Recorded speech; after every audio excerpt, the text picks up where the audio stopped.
Hi, I'm Ellie. I Can Relate, a podcast by teens, for teens, and about teens, is made possible by the generosity of Lisa McCares. Lisa McCares is a nonprofit coalition organization focused on promoting healthy behaviors and activities for youth and families. I Can Relate is produced by Fredcasts. Think, speak, act. Welcome back to I Can Relate, a podcast by teens, for teens, and about teens. I'm Ellie, and today I have two very special guests. I'm going to let them introduce themselves. So, Amanda, do you want to go first? Yeah, my name is Officer Amanda Geno, and I work for the Lee Summit Police Department. And then Jennifer? And I am Jennifer Craig. I am the president and CEO of ReDiscover and also a professional counselor. And today we're going to be talking about something really interesting going on in our community. We have a youth mental health forum that we've already done one. We're getting ready to do another. And so we just really want to talk about, why it's important to talk to teens about this stuff. So can you guys give me a little background about who you are and why you feel empowered to get involved with speaking about youth mental health? Yeah, so Officer Geno here. My history with mental health, I am what we call a CIT officer. So I am trained a little bit more in access to resources to deal with anybody and everybody that calls us or might need our assistance related to any kind of mental health issue. I actually really, really love it. It's the fun part of my job. I love meeting new people and just really getting to know people and kind of what makes their brain function. So that's kind of my history as far as like mental health training. And then I've spent the last 10 years in the schools dealing with kids from, kindergarten to, seniors in high school. So I have a lot of history with teens and kind of seeing what they go through on a day-to-day basis and what really gets their blood flowing and what problems they're really having. So it's definitely interesting when you talk about youth mental health. Gotcha. Yeah. And for me, I really started thinking about youth mental health when I was 18, which has been a while now. Mm-hmm. One of my closest friends in college confided to me that she was considering ending her life by suicide. And I felt somewhat powerless to know how to help her and started taking psychology courses, ended up changing my major and going into the field. My friend was able to get help, and that was incredibly inspiring to me. And as a clinician, spent a lot of time working with youth and families. And then I moved to Lee Summit almost 6 years ago now. And something that really struck me is how do we make sure we work together as a community to come together to meet the needs of youth? And I had the opportunity to be in meetings with community partners about that, and suddenly it struck us, we need to make sure we're hearing from youth. We can't build something without their voice. And so that's really where the idea for the Youth Mental Health Forum came from. And Jennifer, can you tell me a little bit more about, we've already done one of these forums, where has you spoke about, getting the teens in there and actually talking to them? Where did all these ideas kind of like cultivate, and then how did you transfer that into actually setting, something up? So initially there were conversations that we were having. Members of ReDiscover were the Community Mental Health Center that services Lee Summit. And then also Prodeo Youth Center was at the table, Lee Summit PD, and also Lee Summit Cares. And we actually talked with counselors who work with youth to shape some questions we thought we wanted to hear. But we got really involved with, and Lee Summit Cares, I think, reached out with youth they were working with to invite. And we did an open invitation, worked with LSR7, and really wanted to make sure that we were listening more than anything. And so there were 2 sessions that have already occurred on the same day, which Ellie, because you were one of our MCs, our co-MCs that day. And thank you for that opportunity, by the way. You were, I will say I've seen the survey results and hands down loved the co-host. So you were very well received. And I think one of my takeaways, I had the opportunity to be there, was really I heard a lot of youth say we don't have an opportunity to have these conversations, and it's really, really important. And I think what part of what brought us to the table too was, the Surgeon General had issued a youth mental health advisory saying it's a crisis level. And so it was really important that what do we do as a community here in Lee Summit to respond to that? Yeah, I completely agree. I think that's great conversations to have. As for, the data you guys got from those questions, Officer Amanda, you might be able to provide some insight on this. Where's the data going? I mean, are we having these conversations just to have them, or are you guys using this? We're tracking data all the time, and that's how we figure out where we need to go, what we need to be doing, what's our next step. And so we're always using that data. I have, I brought data with me, of the reports that are we taking and the calls that were going on. And we use all of that as a way to do better.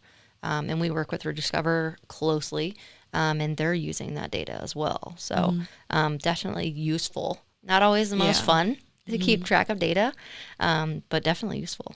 Have you seen positive results? I know you mentioned surveys. Have you seen positive, conversations coming from that forum? Like, what's the overall, consensus been about this? So I can share with you that just in talking in the community about the experiences of us sharing it, other communities adjacent to Lee Summit are saying we need to do more of this in our community. I was talking with some local pastors who are really concerned about how we take care of youth, how we provide especially structured safe places over the summer, and that was an area of interest. I think what's really exciting is you asked, well, does it just stop here? What are we doing with it? What's the purpose? So we're having a follow-up session it's open to the community. We're wanting adults, we're wanting parents, we're wanting community members to come and hear directly from the youth.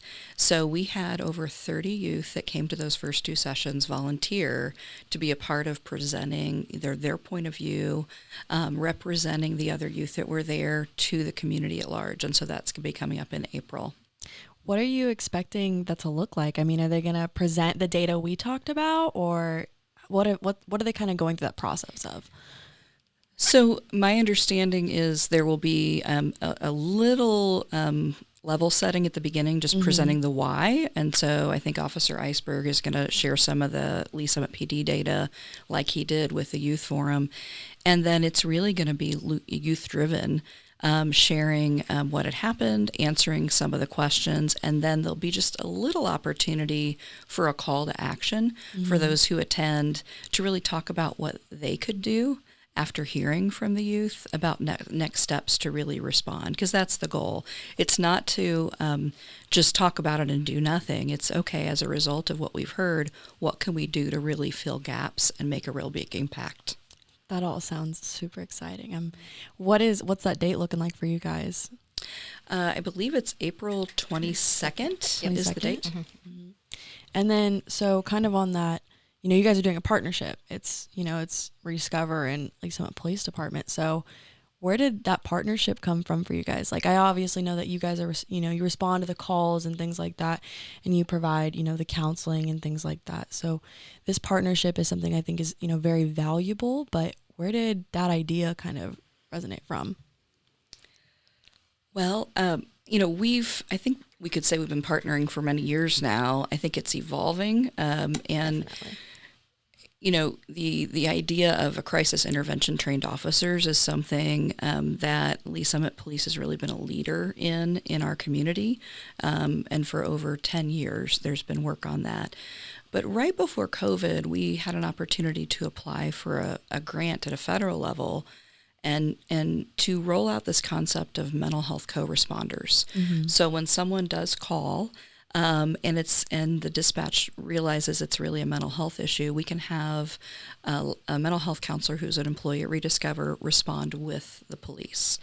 And I can tell you, now we partner not only with Lee Summit Police, but a few other area police, but we went out on almost 2,000 co-response calls just last year. So that's really taken off. Yeah. For the listeners, could you elaborate on the crisis team for me? Yeah, so crisis intervention team, CIT for short. Most officers will wear like a little lapel pin on their shirt. And when it first rolled out, nobody knew, who, what, when, where, how. But now it's gotten to the point where the mental health community realizes what a CIT officer is, and they can actually call in the police department and say, hey, I'm having a mental health crisis. I need to talk to a CIT officer. Because they know that officer is going to come and is going to be patient with them, is going to listen to them, which is what most people want, and then they know that that person has the extra skills, the extra knowledge to get them the help that they may need in that very moment, or that extra resource to set up an appointment the next day. And so that CIT officer's job is to go and make that happen. We document every time that we come across a subject that might be what we call a CIT subject, or a mental health, some type of mental health call. And we're documenting all of that. And then we work with ReDiscover, and part of what the co-responders do, in addition to coming out with us, they actually call and follow up. Right? So it's not we just dealt with you on Friday, you're done, we don't see you again. They're going to be calling you on Monday and saying, how was your weekend? Have you followed up? Do you have an appointment? Yeah. What can we do? And so that's the really cool part, is the follow-up piece. Because sometimes people, when we show up in uniform, they don't know what to do. You look a little scary sometimes, especially right? the teens. Right? And so having a mental health co-responder call you and tell you that, hey, you're important. We heard you. We see you. What can we do to help you? That's been the really beneficial piece that I've seen with the co-response. And then, not to mention, we always obviously bring the responder in when it's safe. So we'll go and handle, some people in crisis are not safe to be around. And so we try to get that calmed down to a point where we can bring them in, and then they can really start to ask those questions, maybe questions that I don't know to ask, and maybe start to offer some resources that I don't even know about or I don't have access to. So we really, really value this program, and we've seen such success with it. It's been really, really good for us. Great partnership. So as you're kind of talking to me about, crisis intervention team, it's sounding a lot like what I used to do, like in elementary school. We had DARE, which has now become Impact, correct? Yep. So what's Impact's role in this? Like, how does this, how's this intertwined in all this? Yeah. So I'm actually former DARE officer. I taught DARE for probably 8 years, and then I taught Impact for the last year that I was in the program. So I helped develop Impact. We just saw a lot of points that we were missing with DARE. Yeah. It was old, right? And it's not updated, and everybody's like, oh, it doesn't work. It doesn't work. Well, number one, tell me a program that works 100% of the time, right? Valid, yes. Tell me a program that works. But we also saw a lot of areas that we could excel. So that's why we created Impact. And Impact, we're like, what does it stand for? We tried that. It didn't work. The impact is truly just, hey, we're here to make an impact on you. Hopefully, a good one, right? But hopefully to teach you about drugs and what they do to your body, right? I've never sat there and said, don't do drugs, because the minute I tell somebody not to do something, they're going to want to do it, right? I was a kid once. I did the same thing. So we taking the approach of just education based, right? So education about drugs, and then what your body is doing when it's on drugs, why it feels good, why people have drug problems, why all these things occur. And then we talk a little bit about like the mental health piece, that a lot of people will have mental health issues and not know how to deal with them, not want to deal with them, not want to accept them. And so they do drugs, to deal with it. And then now you have to fill that void. Yeah. In there. And now you have a mental health issue. And then you also have a drug problem, right, on top of it. So we talk a lot about why people do that, and how those drugs change your brain. And if you already have mental health problems, it's really just going to exacerbate the problem. Yeah. So with Impact, we're really teaching people and kids about those drugs, what they do to you. And then also we talk about feelings, right? Nobody likes to talk about their feelings, but we talk about our feelings, and we talk about our feelings are valid, right? And all of our feelings they're good feelings. It's just what you do with those feelings, right? We see a lot of kids get into fights and arguments and all these things. And, I'm like, it's okay to be mad.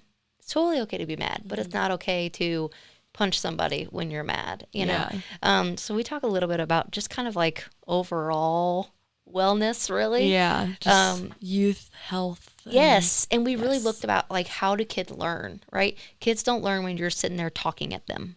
They want to see something on a TV, on a screen. They want to act it out. So we have acting out portions. So we actually call students up there and then they act out a situation that they might encounter. Yes. And so they have fun and they realize they're And learning. they learn. Yeah. They have fun and they learn. They're learning. They're Yes. learning to say, no, I'm good.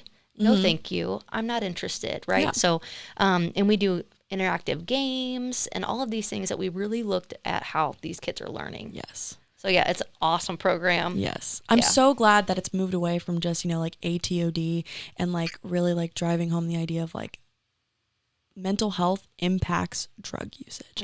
And Jennifer, as a counselor, I'm sure you can, elaborate on that. Like, is that like a trend you see is like, mental health, like where we struggle in that area that can lead to drug usage?